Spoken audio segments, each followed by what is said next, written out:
बिस्मिल्लाहिर्रहमानिर्रहीम अस्सलाम वालेकुम। मैं हूं आपका मेजबान साजिद गुंदल। आज 9 मई है साल 2021। मलक रियाज के जुल्म की इंतहा, बिल आखिर जवाल का सफर शुरू, मुकदमा दर्ज कर लिया गया।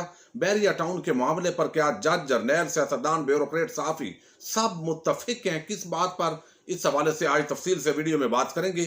बूढ़े वालदैन के हक में सदर पाकिस्तान ने एक तारीखी आर्डिनेंस जारी किया है। इस पर आज मुख्तसरन हम सबसे पहले बात करेंगे। सदर पाकिस्तान और उनकी एहलिया मोहतरमा अक्सर ह्यूमन राइट्स, वेमेन राइट्स और हत्ता के एनिमल राइट्स के हवाले से भी बड़ी एक्टिव हैं। उनकी पार्टिसिपेशन बड़ी जबरदस्त है। उनके फोकल पर्सन जो हैं आदिल अंसारी साहब, वो अक्सर इन चीज़ों का इजहार करते रहते हैं सोशल मीडिया पर। चूंकि आईनी तौर पर सदर पाकिस्तान का जो उहदा है अब उस तरह का नहीं है, तो ज्यादा मीडिया के अंदर और आम पब्लिक के अंदर इस तरह की मुस्बत खबरें कम आती हैं। मैं हमेशा उनकी काविशों को अप्रिशिएट करता रहता हूं। और आज उन्होंने एक नए जो वालदैन के हकूक के हवाले से आर्डिनेंस का इजरा किया है, वो बड़ा जबरदस्त है।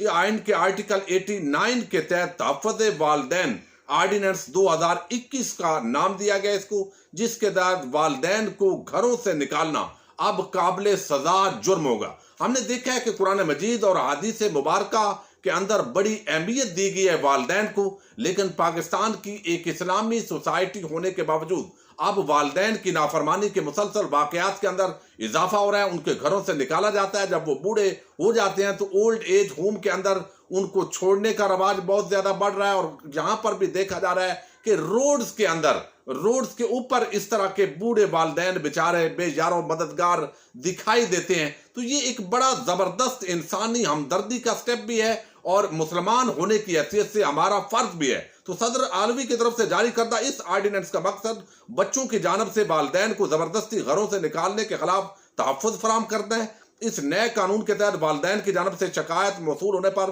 पुलिस को बगैर वारंट बच्चों की गिरफ्तारी का अख्तियार होगा। डिप्टी कमिश्नर वालदैन की जानब से शिकायत पर कार्रवाई का मजाद होगा। इस आर्डिनेंस के तहत वालदैन और बच्चों दोनों की अपील का हक हासिल होगा। बच्चों की जानब से घर ना छोड़ने की सूरत में डिप्टी कमिश्नर को कार्रवाई का अख्तियार होगा। वक्त पर घर खाली ना करने की सूरत में 30 दिन तक जेल, जुर्माना या दोनों सजाओं का इतलाक होगा। यानी अगर वालिद चाहेगा तो बच्चे घर छोड़ देंगे, लेकिन अगर बच्चे चाहेंगे तो वालिद को वो घर से नहीं निकाल सकते। आर्डिनेंस में बताया गया कि घर वालदैन की मलकियत होने की सूरत में उन्हीं बच्चों को घर से निकालने का अख्तियार होगा, जबकि घर अगर बच्चों की मलकियत है या किराए पर है तब भी औलाद अपने वालदैन को घर से नहीं निकाल सकेगी। इस आर्डिनेंस की खिलाफवर्जी करने या वालदैन को घर से निकालने पर औलाद को 1 साल कैद, जुर्माना या दोनों सजाएं दी जाएंगी। ताहम अगर वालदैन चाहें तो बच्चों को घर से निकाल सकते हैं और उनकी जानब से तहरीरी नोटिस दिए जाने पर बच्चों को घर खाली करना होगा। तो ये वालदैन के हकूक को जबरदस्त तरीके से प्रोटेक्ट किया गया है। मैं समझता हूं इसको जबरदस्त अप्रिशिएट किया जाना चाहिए। और हम जिस तरह के वाकयात आजकल देख रहे हैं, इसके अंदर बड़ी चीजें आजकल बढ़ गई हैं। अब हम आते हैं मलक रियाज के मामले पर। अक्सर जो है ये एक बड़ा गिला होता है कि तमाम जो बड़े बड़े स्टेक होल्डर हैं वो मलक रियाज की जैसे जेब के अंदर है। कोई सियासतदान है, जर्नैल है, ब्यूरोक्रेट है, सहाफी है। और ये रवैया ओवरऑल हमें सियासतदानों के हवाले से भी नजर आता है। जरदारी हो, नवाज शरीफ हो, देखिए कितने अपोजिशन है, रोज हुकूमत पर तनकीद भी कर रहे हैं, लेकिन हुकूमत हो या अपोजिशन, इस तरीके से मलक रियाज या कोई और कब्जा माफिया जो बड़े लेवल का है उस पर हाथ नहीं डाला जाता। एक बात याद रखें, मलक रियाज की पाकिस्तान के अंदर बड़ी कंट्रीब्यूशन है। यानी जिस तरीके से भी बहरहाल हजारों लोगों का रोजगार वाबस्ता है, अगर वो जायज और हलाल तरीके से ये काम करे तो पाकिस्तान की डेवलपमेंट के अंदर ये बहुत बड़ा रोल है। लेकिन इसकी आड़ के अंदर अगर गरीब लोगों के मकानों पर, उनकी जमीनों पर नाजायज कब्जा किया जाए और बाद लोगों को सामने फाइलें बेची जाएं और ग्राउंड पर उनको जमीन न मुहैया की जाए, या कहा जाए कि यूटिलिटी की मद के अंदर, फलां मद के अंदर इतने पैसे आप जबरदस्ती दे दो, और एक ऐसा ताकतवर माफिया की शक्ल अख्तियार कर जाए कि उसके खिलाफ अगर थाने या किसी भी महकमे के अंदर कोई शिकायत जाए तो कोई शिकायत दर्ज ही ना करे, तो बहुत सारे अजीब किस्म के सवालात ओवरऑल इस रियासत के सिस्टम पर तो उठते ही हैं। लेकिन मलक रियाज के मामले के अंदर भी उठते हैं कि आखिर ये मलक रियाज किसका चाचा, मामा, ताया कोई इतना करीबी है कि इसके सामने कोई इदारा जो है वो उस तरीके से एक्शन नहीं कर सकता। जजों, जर्नैलों को इसलिए मोर्दे इल्जाम ठहराया जाता है चूंकि मोस्टली जो रिटायर्ड होते हैं बड़े बड़े उहदों पर पाक फौज के लोग, तो वो यहाँ पर जॉब करते हैं, तो एज ए एम्प्लॉय काम कर रहे होते हैं, तो इस वजह से उनको मोर्द इल्जाम ठहराया जाता है। लेकिन दूसरा कोई इस तरीके से मैं समझता हूं इल्जाम उन पर नहीं आता, जो कि रिटायर्ड है। कानूनी कार्रवाई की जानी चाहिए, इसकी जिम्मेदार हुकूमत है, पॉलिटिकल पार्टीज हैं। और मैं हैरान हूं उन तमाम सहाफियों पर जो बड़ा आजादी इजहार राय का नारा बुलंद करते हैं। हामिद मीर हो, सलीम साफी हो, गरीदा फारूकी, आसमा शरादी, सुहेल बड़ैच, मुजीबुर रहमान शामी और आगे जितना तबका है मलामती है, जो रोज कहते हैं कि ये पाक फौज रोक रही है, हमें रोकती है, हम ये भी बात कहना चाहते हैं, हम ये भी कहना चाहते हैं। भाई सिर्फ आप फौज को गाली देना चाहते हैं, वो तो आपकी जबान बंद की हुई है। लेकिन मुझे बताइए, ये मलक रियाज कराची के अंदर जो जुल्म कर रहा है, बैरिया टाउन के नाम पर कई जगहों पर जो कब्जे हुए हैं और गोलियां चली हैं,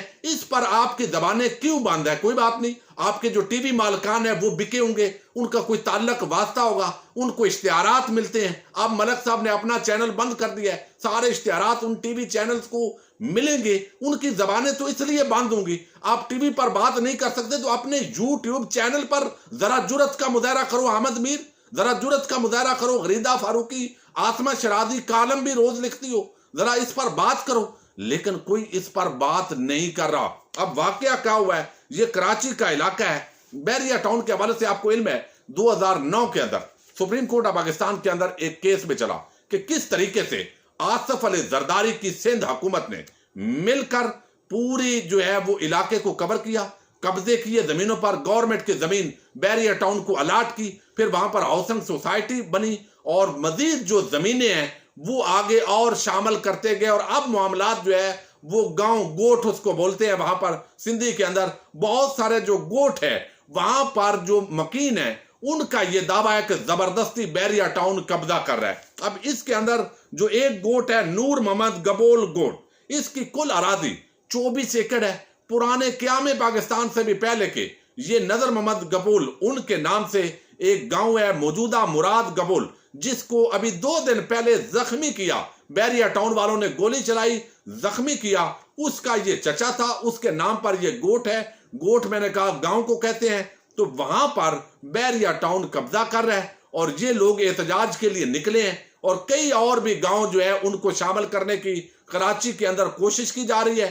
और दावा यह है कि जब भी हम अपने हकूक के लिए निकलते हैं, पुलिस चूंकि बिलावल के अब्बू की वहां पर जो है वो मानने वाली है, उनकी गैरत उस वक्त बड़ी जागी थी जब उन्होंने देखा कैप्टन रिटायर सफदर के मामले के अंदर कार्रवाई करनी है और उनको किसी इदारे ने अगर कहा है, उस वक्त उनकी गैरत जागी थी, चूंकि ये मिल बांट कर खाया जा रहा है इस पूरे निजाम के जरिए। लेकिन अब वहां पर लोगों पर फायरिंग हुई, जबरदस्ती मशीनों के जरिए निकाला गया, कब्जे हुए, लेकिन उन पुलिस वाले आईजी, डीआईजी, एसएसपी किसी की गैरत भी वो मलक रियाज और बैरिया टाउन के हवाले से नहीं जागी। और अब हम जो लेटेस्ट डेवलपमेंट्स हैं वो ये कि वहां पर लोग जो है उन्होंने कहा कि हमारे पास ये जमीनें, हमारे गांव के गांव उन पर कब्जे किए जा रहे हैं। कराची के अंदर लाहौर और रावलपिंडी के मामला तो अलग है। और वहां पर मैं आपको बताऊं कि ये चीजें हम अक्सर सुनते होते थे, जो देखते थे, बल्कि इंडियन मूवीज के अंदर कोई अमरीश पुरी या कोई वो विलन होता था तो वो कहते थे ये गांव बस्ती खाली कर दो, हम आग लगा देंगे। वो कच्ची बस्तियों को आग लगाते थे और वो बड़ा अजीब लगता था। लेकिन अब प्रैक्टिकली इस 21वीं सदी के अंदर इस तरह के वाकयात अब हो रहे हैं कराची के अंदर। ये दावा है आला इलाका मकीनों का। हाँ, अगर बैरिया टाउन का अलग से क्लेम है तो वो सामने आए। अब उन्होंने कहा ये हमारी जमीनों पर पहले कब्जे कर रहे थे, ज़राअत की फसलें तबाह की, अब हमारे घरों को भी वहां से गिराया जा रहा है। और ये चूंकि इंतजामिया मिली हुई है सिंध की गवर्नमेंट और वो आसिफ जरदारी के कहने पर मुआवनत कर रही है, तो अब वहां से उनको निकाला जा रहा है जबरदस्ती। इस पर लोगों ने मुजामत की और उनके घरों को और चीजों को, आबादियों को मिसमार कर दिया गया। अब इस मामले पर कुछ लोग आगे बढ़े, उन्होंने एहतजाज किया और इस एहतजाज की रोशनी के अंदर अब कराची के नवाई इलाके अब्दुल्ला गोठ, दाद करीम, नूर मोहम्मद गबोल गोठ समेत दीगर देहातों की अरादी पर कब्जा करना शुरू कर दिया गया है। मकामी आबादियों का कहना है कि ये गोठों के इलाके हैं और नस्लों से वो लोग यहाँ पर आबाद हैं, जबकि बैरिया टाउन की इंतजामिया सिंध हुकूमत के साथ मिलकर इन जमीनों पर कब्जा कर रही है। अब सिंध हुकूमत खुद इसकी मुआवनत कर रही है, वो बिलावल जो रोज बात करता है कि ये वफाक ऐसे कर गया, इमरान खान ऐसे कर गया, उसकी मिली भगत के साथ ये सारा काम हो रहा है। और अब देहाती इलाकों के अंदर पुलिस की मुआवनत के साथ, चूंकि कौमी टेलीविजन चैनल इस पर चुप हैं, अखबारात इसको कवरेज नहीं देती, सियासी जमातें इस पर खामोश हैं, हुकूमत इस पर वफाकी और सूबाई हुकूमतें खामोश हैं, तो पूरे मामले के अंदर बिल्कुल ऐसे लगता है ना कोई सो मोटो एक्शन होता है। कितने लोग बेचारे गरीब, उनके साथ इस तरह का जुल्म हुआ, गोलियां चली और मशीनरी ले जाकर उनके मकानात गिराए गए। कितने मकान जिस तरह के भी हो, किसी का भी हो, उसको कितना उससे मोहब्बत होती है, तो वो चीजें वहां से गिराई गई, लेकिन उनकी कोई सुनवाई नहीं हुई। और आज ट्विटर पर ये टॉप ट्रेंड है, सोशल मीडिया एक्टिविस्ट वो मैदान के अंदर आए हैं। भाई अगर तो लीगल है ये बैरिया टाउन की जमीन, तो लोगों को बताया जाए कि ये मामला है। अगर आप पहले 16,000 एकड़ जमीन या 16,000 कनाल जमीन आपको सिंध हुकूमत ने कुछ जो है वो चीजों के बदले के अंदर वो अलाट की है, तो उसके बाद आप जरा 25,000 कनाल और इजाफा कर लेते हैं और दावा करते हैं कि हमारा 25,000 कनाल है, और फिर वो जो मकीन है वो जमीन को नहीं बेचना चाहते। ये जो मुराद गबोल है, नजर मोहम्मद गोट का ये मकीन, जिसको जख्मी किया है फायरिंग करके बैरिया टाउन वालों ने, अब साथ पुलिस भी दे रही है, इसका ऑलरेडी जो वालिद है उसने सिंध हाई कोर्ट से मुकदमा जीता भी है, और मुकदमा जीतने के बाद सिंध हाई कोर्ट ने उसके हक में फैसला दिया, लेकिन फिर भी बैरिया टाउन नहीं रुका, ये उनका दावा है। और फिर जो है मजीद इसके अंदर तामीरात हुई, गिराई गई, और ये तो इन्हें अदालत के मुर्तकिब हुए, लेकिन काम जारी है, उन्होंने नहीं रोका। अदालत को जितना आर्डर था वो उन्होंने डंके की चोट पर, यानी मैं कहूंगा कि वो पाँव में नहीं कहना चाहता लफ्ज, इस तरीके से वैल्यू दी और काम जारी है। और अब जब लोगों ने, सोशल मीडिया एक्टिविस्ट ने शोर मचाया, तो उन्होंने कहा कि ये तो हमारी बड़ी बेइज्जती हो गई है बिलावल जरदारी और उसके अब्बा जान की, तो ये बेइज्जती जो है ये हमारे लिए नाकाबिले बर्दाश्त है। इससे पहले सुप्रीम कोर्ट ऑफ पाकिस्तान के अंदर एक इसी तरह का मलक रियाज का बड़ा करप्शन स्कैंडल आया था, आपको याद है, जिसके अंदर चीफ जस्टिस साकिब निसार उन्होंने एक्शन किया और पता चला कि सिंध हुकूमत ने जमीन बेच दी है, मलक रियाज ने आगे बेच दी है, और उन्होंने पैसा खूब मिल बांट कर खाया है जरदारी साहब के साथ, और अब वहां पर मकानात तामीर हो गए, ना तो उनको गिराया जा सकता है, तो 460 अरब रुपए उनको जुर्माना किया गया कि ये आपने सुप्रीम कोर्ट ऑफ पाकिस्तान के अकाउंट के अंदर जमा करवाने। लेकिन जिन्होंने ये अलाटमेंट्स की, जिन्होंने बंदर बांट की, जिन्होंने खाया, वो आराम के साथ, जरदारी गैंग हो, शरीफ गैंग हो, कोई भी हो, वो आराम से इस मुल्क के अंदर आज भी जमहूरियत, आजादी, इदारे राय और इस तरह के हकूक के भाषण दे रहे हैं। अब बिल आखिर जो सोशल मीडिया एक्टिविस्ट ने शोर मचाया, उस पर एक बड़ी डेवलपमेंट हुई है, और वो ये कि मलक रियाज के खिलाफ बिल आखिर एक लूला लंगड़ा, मलक रियाज के खिलाफ तो नहीं, लेकिन बैरिया टाउन के खिलाफ लूला लंगड़ा एक मुकदमा वो दर्ज कर लिया गया है, और लोगों की आंखों में धूल झोंकी गई है। खुद ही पहले इंतजामिया साथ दे रही थी, और लेकिन ये भी फिर भी एक जवाल की तरफ पहला आप नुक्ता कह सकते हैं, चूंकि तारीखी तौर पर ऐसा कभी हुआ नहीं पाकिस्तान के अंदर कि मलक रियाज के बैरिया टाउन को कोई इदारा चैलेंज कर सके, लेकिन पहली मरतबा बैरिया टाउन कराची के खिलाफ क्रिमिनल मुकदमा दर्ज किया गया है। गडाप थाने में दायर मुकदमे में उन पर एक शख्स को यरगमाल बनाने, हंगामा आराई और तशद्दुद के इल्जाम आयद किए गए। दूसरी तरफ हुकूमत से सिंध के अहकामात पर तहसीलदार अब्दुल हक चावड़, पटवारी अनवर हुसैन, पटवारी हबीबुल्लाह बूट और SHO गडाप शऊर अहमद बंगश को मुअत्तल कर दिया गया है, जिसके नोटिफिकेशन जारी हो चुके हैं। बैरिया की सिक्योरिटी इंचार्ज पर मुकदमे से मुताल्लिक बैरिया टाउन की इंतजामिया का मौक़िफ़ जानने के लिए BBC कहता है कि हमने राब्ता किया, लेकिन उन्होंने अपना मौक़िफ़ नहीं दिया। अब यहां पर आप देखिए, ये तहसीलदार, पटवारी, छोटे लेवल के जो लोग हैं, उनको मुअत्तल किया गया है, यानी हालांकि ये काम जो है ये इनसे बहुत ऊपर के हैं, ये तो बेचारे बहुत छोटे कारिंदे हैं, लेकिन बहरहाल ये भी चूंकि करप्शन के अंदर अपना हिस्सा वसूल करते हैं, तो इनको जो है वो मुअत्तल करके मामलात को सेटल करने की कोशिश की है सिंध हुकूमत ने। गुज़श्ता चंद रोज से पाकिस्तान सोशल मीडिया पर मुतअद्दिद ऐसी वीडियोज और तस्वीर गर्दिश कर रही हैं, जिनमें मुबैना तौर पर बैरिया टाउन के एहलकार बड़ी गाड़ियों और बलडोजर के हमरा एक इलाके में मौजूद हैं, और उनकी मौजूदगी के खिलाफ कई लोग सरापा एहतजाज हैं। ये मैं BBC की रिपोर्ट पढ़ रहा हूँ। समाजी राब्तों की वेबसाइट पर दावे किए जा रहे हैं कि हाउसिंग स्कीम के एहलकार अपनी सोसाइटी के फैलाव और रास्ता बनाने के लिए वो जमीन हासिल करने की कोशिश कर रहे हैं जहां चंद पुराने गोठ आबाद हैं।